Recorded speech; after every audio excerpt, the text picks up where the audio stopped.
Bob y Penny Lord presentan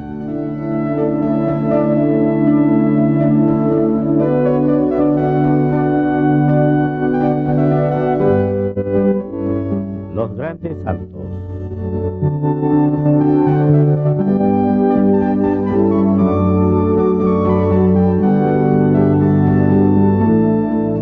San Juan de la Cruz,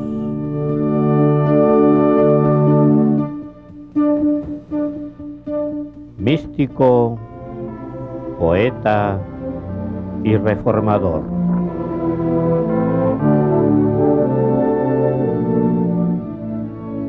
Hello and welcome. Hola y bienvenidos, somos Bob y Penny Lord. En tiempos de crisis el Señor nos da santos, hombres y mujeres poderosos en la iglesia, pero creemos que estas personas, si supieran por adelantado el papel que el Señor tenía para ellos en la salvación de la historia, podrían haber sentido temor de comenzar. San Juan de la Cruz, santo y poeta. Al voltear las páginas de su vida, vamos a descubrir una mujer poderosa en la vida de este hombre poderoso. Dios iba a usar a Santa Teresa para cambiar el curso de su vida. A veces ella lo condujo, otras veces ella se apoyó en él. Él era libre de reconocer el amor y seguir a esta mujer controversial que con él derribaría y agitaría las plumas de la iglesia y el mundo de la España del siglo XVI. Juan nació en un hogar campesino en Fontiveros, donde la tierra y el clima pueden ser enemigos. Juan, sus dos hermanos y su madre viuda pasaban más hambre y frío que los demás. La pequeña familia tuvo que mudarse a Medina del Campo o morir de hambre. Allí Juan, el menor de los hijos, encontró un trabajo en un hospital y así traer algún dinero a la casa y todavía seguir yendo al colegio. Toda la depravación que había conocido no afectó su voluntad o su mente.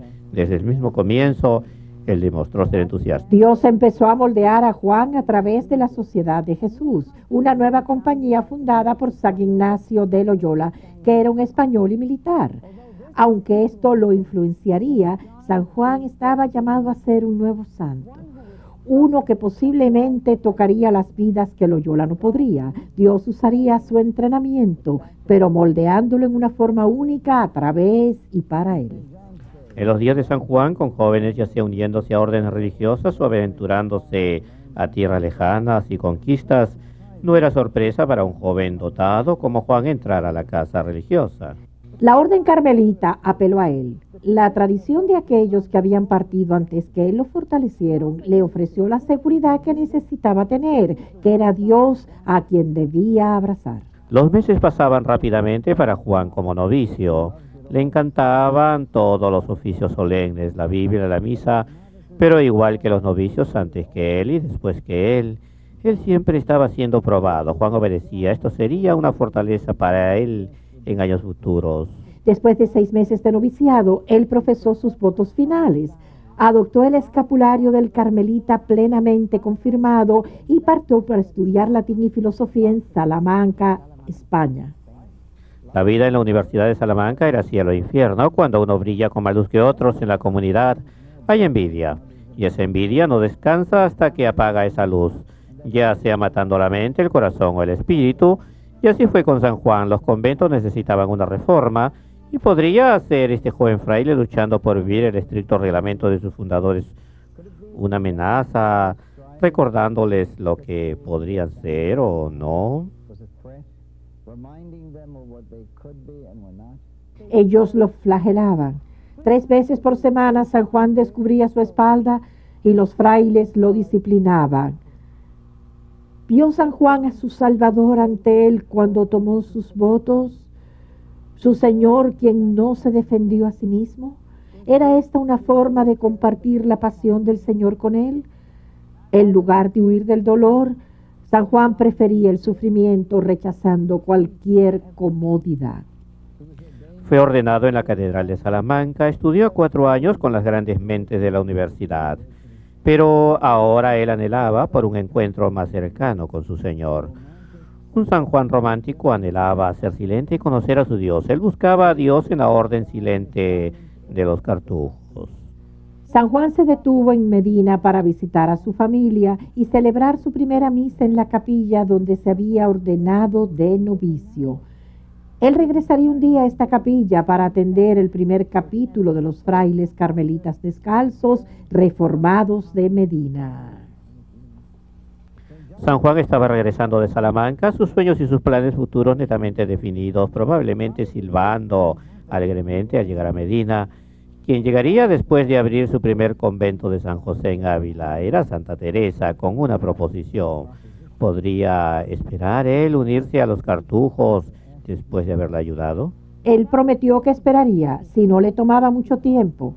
San Juan esperó hasta el otoño. Él era incansable, quería cumplir sus sueños. Fue a Salamanca para escapar de la presión de Teresa sobre él, pero pronto regresó a Medina. Cuando llegó, Santa Teresa estaba esperándolo. Ella le dijo que se encontraba en camino para fundar una casa en Valladolid para sus hermanas y quería que él se les uniese. Ella prometió esto con la esperanza de rescatar el alma de don Bernardino del purgatorio. En la primera misa que se celebró allí, ella vio su alma elevándose al cielo y a don Bernardino agradeciéndole por lo que ella había hecho por él. Esto se cumplió y Santa Teresa permaneció en Valladolid durante el invierno, enviando a San Juan a Duruelo. Igual que los santos antes que él, el Señor le pidió de todo en Duruelo, no más consuelos. Él había sido bautizado como Juan Matías. Ahora él podría tener un nuevo nombre, Juan de la Cruz. Jesús había dicho, niégate a ti mismo y toma tu cruz y sígueme. Y Juan dijo, sí, que él lo haría. Aquí estoy, Señor, he venido a cumplir tu voluntad. Cuán a menudo no reconocemos nuestras aflicciones y bendiciones, la lejanía, la pobreza de Duruelo, cuyo potencial pronosticó Santa Teresa, se convirtió en un centro religioso. Pero tan pronto se convirtió en un lugar de alegría. Ella llamó a San Juan para que empezase una comunidad en otra área. Él se convirtió en el solucionador del problema de Santa Teresa. Ella lo envió a diferentes conventos en España para resolver problemas, para abrir casas en lugares imposibles y contra viento y marea. Tan pronto cumplía su tarea en una comunidad y ya era llamado a ganar otra batalla por Teresa y por la Reforma. Teresa llamó a Juan de regreso a Ávila. Ella lo necesitaba. Le dijo que actuase como director espiritual de su propio convento de la Encarnación, donde ella había sido nombrada priora. Desde su partida del convento 10 años antes, las cosas se habían puesto peor. La necesidad de una reforma deseada por Teresa era más grande de lo que había sido. La vida en el monasterio se había vuelto más fácil, hasta el punto que apenas se parecía al reglamento original. Ellos habían tratado de detenerla físicamente para que no entrara. El Papa Pío V había ordenado la reforma, pero tomaría lamentablemente más que su decisión para permitir que esto pasara.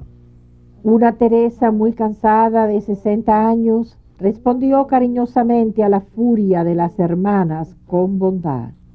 Ella se convirtió más en prisionera que en priora. No se sentía más en casa en el convento de sus primeros días.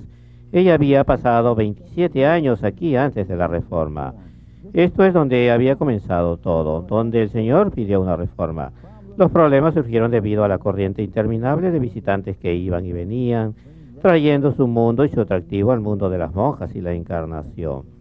Teresa tuvo una visión de nuestro Señor Jesús en el pilar, sangrando, magullado, destrozado. Postrada a sí misma ante él, ella le imploró que la liberase de su esclavitud, de los falsos regalos del mundo y de la carne. Se convirtió en el momento decisivo. Ella dejó de tener un director espiritual directo. Ella sabía que podía contar con este místico inflexible, ansioso y bien balanceado, no solo para dirigirla, sino que podía confiar en San Juan para aconsejar a sus monjas. San Juan guió a todas las monjas en el convento sabiamente por los próximos 5 años. Oh, Santa Teresa estaba tan orgullosa de él, aunque él tenía solamente 30 años, en algunos casos tan joven como la más joven de las monjas que dirigía. Él se ganó su confianza y también su respeto. Lo que ella admiraba profundamente sobre él era su falta de malicia, por su bondad en tratar con los pecadores, por su paciencia. Algunas veces estos atributos atrajeron a las mujeres cuyo enfoque no era el propio. Un día una mujer se forzó a sí misma a ir al confesionario. Ella se había enamorado de Juan. Se ha escrito poco sobre cómo manejó esta situación, pero se dice que ella se fue en paz con lágrimas corriéndole por la cara.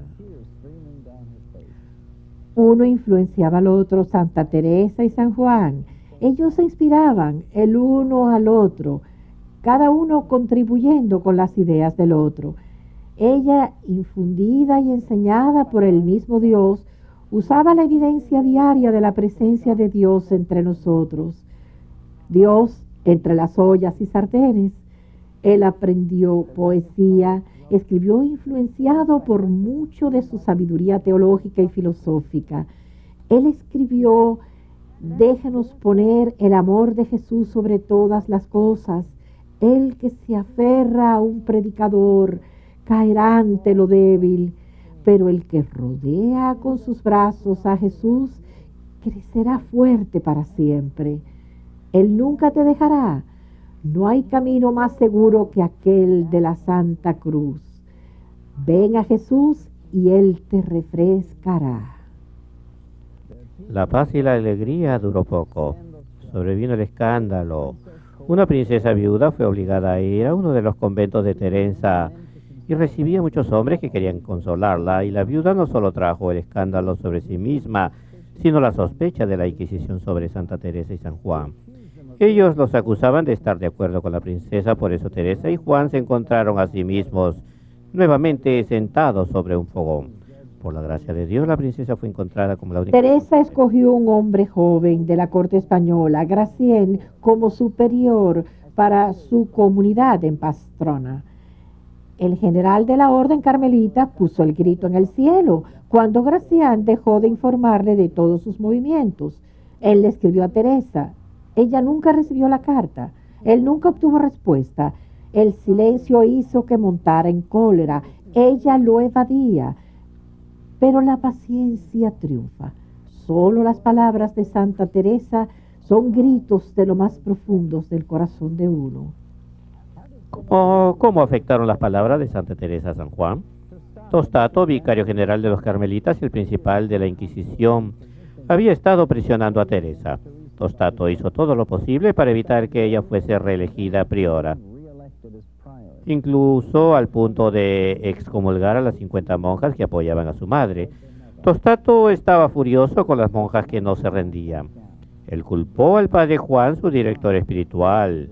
Juan y un compañero fueron arrestados, golpeados y encerrados en celdas diferentes. Teresa acudió al rey. Mientras tanto, el plan de Tostado era aterrorizarlas y romper su voluntad. Echó a San Juan a una celda estrecha aún para su pequeño cuerpo.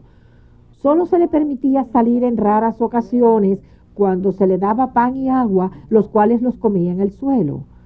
Cuando terminaba sus alimentos, que ni siquiera eran dignos para un perro, no perdían oportunidad de castigarle. Sus carceleros lo flagelaban sin piedad.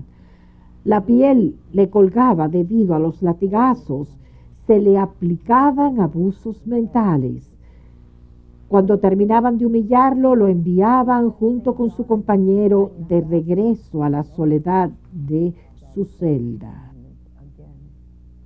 Él pasó 8 meses de prisión en Toledo y observaba incluso cómo los hombres de oración tenían un potencial de maldad.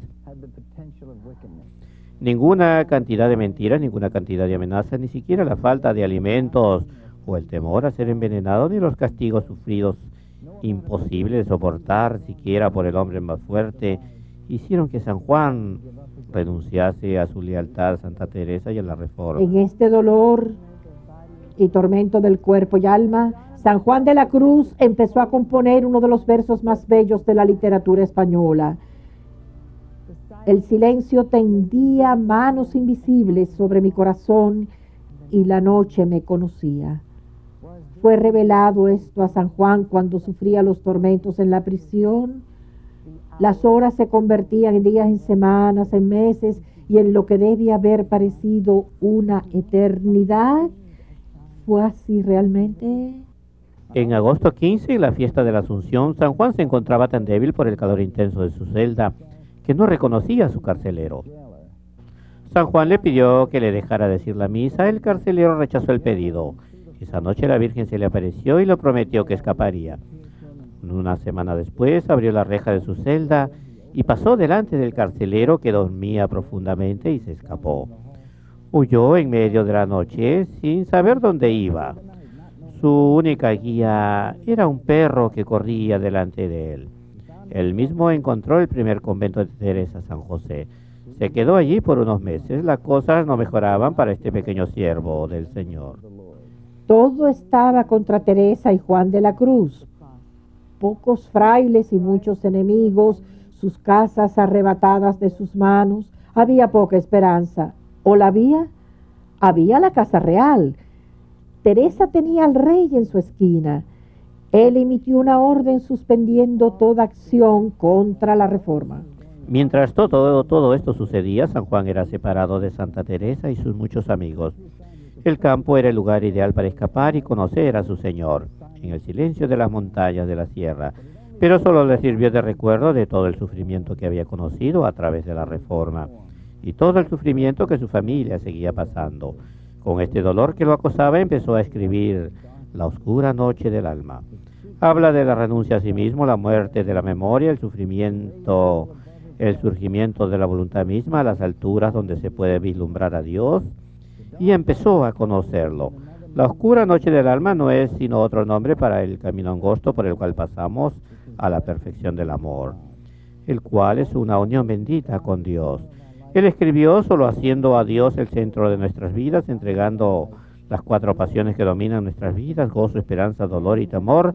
Entonces podremos amar al Señor nuestro Dios con todo nuestro corazón, nuestras mentes, nuestras almas y nuestra fortaleza. La noche oscura del alma fue escrita por un hombre que tomó la cruz como su signo y que vivió y escribió por medio de este signo.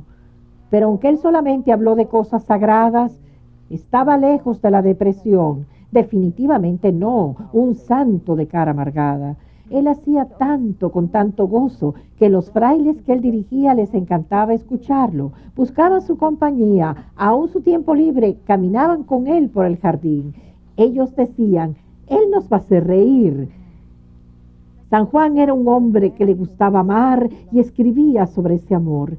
Él escribía a su Señor de su amor: si no te veo, ¿para qué tener ojos? ¿Para qué? Para Santa Teresa su reforma era ahora legítima. Su obra estaba completada, su batalla peleada y ganada. Ella estaba sintiendo el costo de esos años de lucha, se estaba preparando para ir a casa. Si solo pudiera ver a San Juan de la Cruz una vez más. Ella le escribió a su provincial, pero su pedido fue denegado. Finalmente, sin embargo, el deseo de Teresa fue Finalmente, después de 5 años sin verse, los 2 amigos se reunieron nuevamente. El fraile, a quien tanto quería, era su único consuelo. Ella se había convertido en una solitaria en Ávila. Ella extrañaba la visita de sus casas, la emoción de los nuevos lugares y nuevas esperanzas, la adrenalina que le hacía pelear batallas y ganarlas. Su cuerpo se fue desgastando, se había vuelto vieja, pero no de espíritu.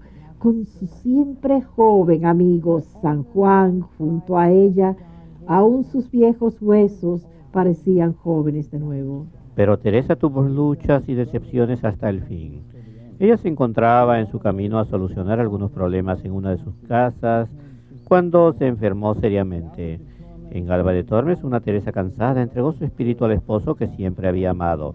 El día 4 de octubre su cara tomó un semblante juvenil. Ella estaba bella. Sus palabras: al fin una hija de la iglesia, su último acto de fe y obediencia, se vieron cumplidos. Ella recitaba el Miserere y su espíritu echó a volar como una mariposa que había estado encerrada. Gracián había sido una decisión provisional de Teresa, pero mientras que era diplomático y caía simpático, era incompetente. Cuando votaron por él la primera vez, ganó solo por un voto de diferencia. Ahora estaba siendo reemplazado. El nuevo superior de San Juan ni siquiera era español, sino italiano. Ellos necesitaban un hombre enérgico. Ellos no consideraban qué tipo de vida llevarían con este hombre. Gracián, con su idealismo, había cometido muchos errores. Dorio, con sus frías calculaciones, no cometió ninguno. Gracián era amado, pero no de fiar. Dorio era de fiar, pero no amado. Aunque conocía bien las debilidades de Gracián, San Juan se sintió empujado a prevenir a los frailes. Ninguna súplica, citando a la Madre Teresa de Ávila, haría cambiar sus mentes. Ellos votaron en contra de Gracián y a favor de Dorio, y entonces comenzó. Dorio probó ser un tirano y aterrorizó a la orden entera. Él reservó su venganza especial para Gracien. Si hubiese podido, hubiese expulsado a Gracien. Sin embargo, no podía y lo envió a México. Pero aún México no era demasiado lejos. Lo trajo a Gracien ante la Inquisición. Lo acusó de publicar un panfleto sin permiso y, como si no fuera suficiente, añadió: Gracien está teniendo relaciones con las monjas. Gracien fue expulsado de la orden. Ahora bien, era tiempo de desacreditar a Santa Teresa, atacar a sus monjas, deshacerse de ellas, debido a que Santa Teresa era el reglamento. En lugar de ser una excepción, estas fuertes mujeres españolas no bajaban la guardia. San Juan de la Cruz se levantó ante la asamblea y las defendió. Dorio esperaba. Al escuchar a San Juan, Dorio maquinaba otro plan: enviarlo a Sepúlveda como prior. Por eso lo silenció, al menos por ahora. San Juan esperó en Sepúlveda de 1589 a 1591. Él sabía que Dorio nunca estaría satisfecho hasta que se fuese del todo. Él construyó su convento con sus propias manos. Su buena amiga Ana de Jesús lo persuadió de la buena causa de San Juan. Ella testificó que Dorio con sus acciones estaba yendo contra la reforma de Teresa. Su petición fue concedida. San Juan sería exonerado. Cuando las noticias llegaron donde Dorio, al principio vociferó y se puso furioso, pero luego se puso a complotar. Él trató de crear un escándalo, trató de manchar los nombres de Santa Teresa y San Juan, pero falló. Entonces privó a San Juan de sus oficios y lo hizo un simple fraile. San Juan fue enviado al exilio a un lugar remoto llamado La Finuela, en la zona montañosa de Sierra Nevada. Aquí él encontró alguna paz hasta que apareció otro enemigo, un enemigo físico. Él tenía fiebre muy alta, los frailes lo llevaron a Ubada para que se cure. Su viaje parecía interminable, pues su cuerpo adolorido era sacudido en la mula. Su lengua se pegó a su paladar debido a la alta fiebre, las úlceras roían su estómago como vidrio molido, incapaz de comer nada excepto espárragos. Era lo único que él podía ingerir. Cuando llegó a Úbeda, el primor, recordando que una vez había sido amonestado por San Juan, lo puso en la celda más fría, más húmeda y más lúgubre que pudo encontrar. Las semanas pasaban dolorosamente. El 14 de diciembre, San Juan guardó silencio. Había una aurora de una luz pacífica rodeándolo, envolviéndolo y arrullándolo. Él exclamó: esta noche estaré en el cielo. Al decir las palabras: en tus manos, oh Señor, encomiendo mi espíritu, el fraile que lo había estado sujetando vio una triple corona alrededor de su cabeza.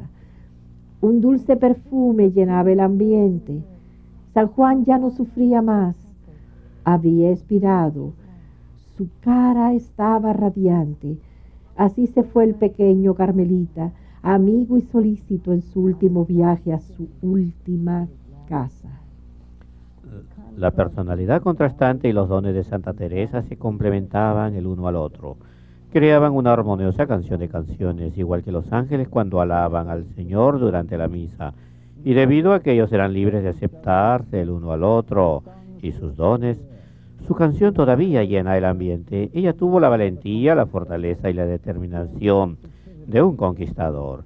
Él tuvo la sensibilidad, la bondad, la intuición y la emoción de un recién casado, saboreando la experiencia de la luna. San Juan de la Cruz era católico, un católico español, un sacerdote, un confesor, un sacerdote, un poeta. No importa a qué costo, él vivió y murió hijo católico, fiel a su vocación. Él amaba a la Madre Iglesia. Él amaba todo acerca de su Madre Iglesia, pero especialmente el sacrificio de la Santa Misa.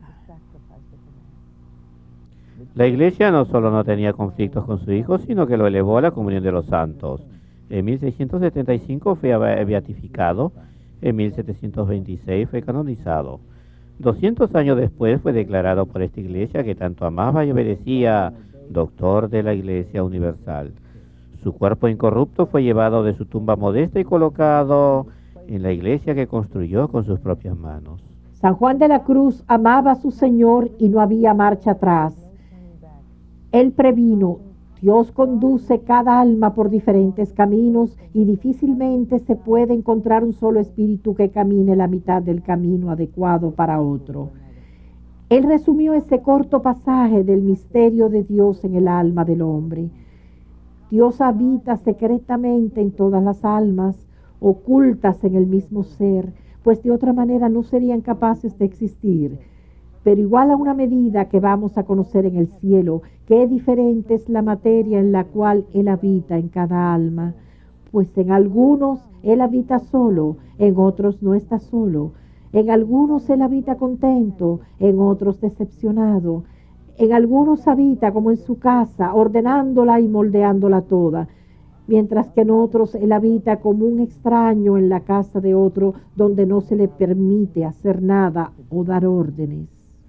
San Juan escribió: el alma no es para seguir los deseos y designios del corazón. En vez de eso, uno debe negarse a sí mismo y permitirse a sí mismo ser humilde y piadoso, siempre listo a tomar y seguir a Jesús cuando Él carga su cruz, cargando su propia cruz. ¿Y cuál será la recompensa? Uno puede contar con esto del mundo. Uno va a ser impopular. Uno va a perder sus amigos, su crédito, su reputación y aún sus amigos terrenales. Las lenguas de la gente se van a levantar contra uno. Ellos se van a burlar de uno y lo van a ridiculizar. Ellos van a tratar de tentarlo a uno para que uno regrese a lo que fue y a lo que ellos son todavía. Ellos van a usar el corazón de uno contra uno, así como nuestra lógica, intelecto, fortaleza y debilidades. Y a menudo todo en el nombre de Dios, o al menos para el propio bien de uno. Pero Jesús promete: el amor produce una semejanza, dijo Él. La cualidad del amor del hombre es influenciada grandemente por lo que Él ama. Cuando es por quien Él ama, Él está facultado por ese amor. Esas almas que aman no solamente por amar al amado o al amante, ellas aman al amor. En el caso de una aventura amorosa del autor del amor, Él llena al amante con tanto amor que la amada no puede contenerlo y es cambiada. El amor del Señor toma el corazón del humano que lo ama. Entonces la mente empieza a entrar a ese romance místico que el drama humano no podría empezar a comprender o experimentar.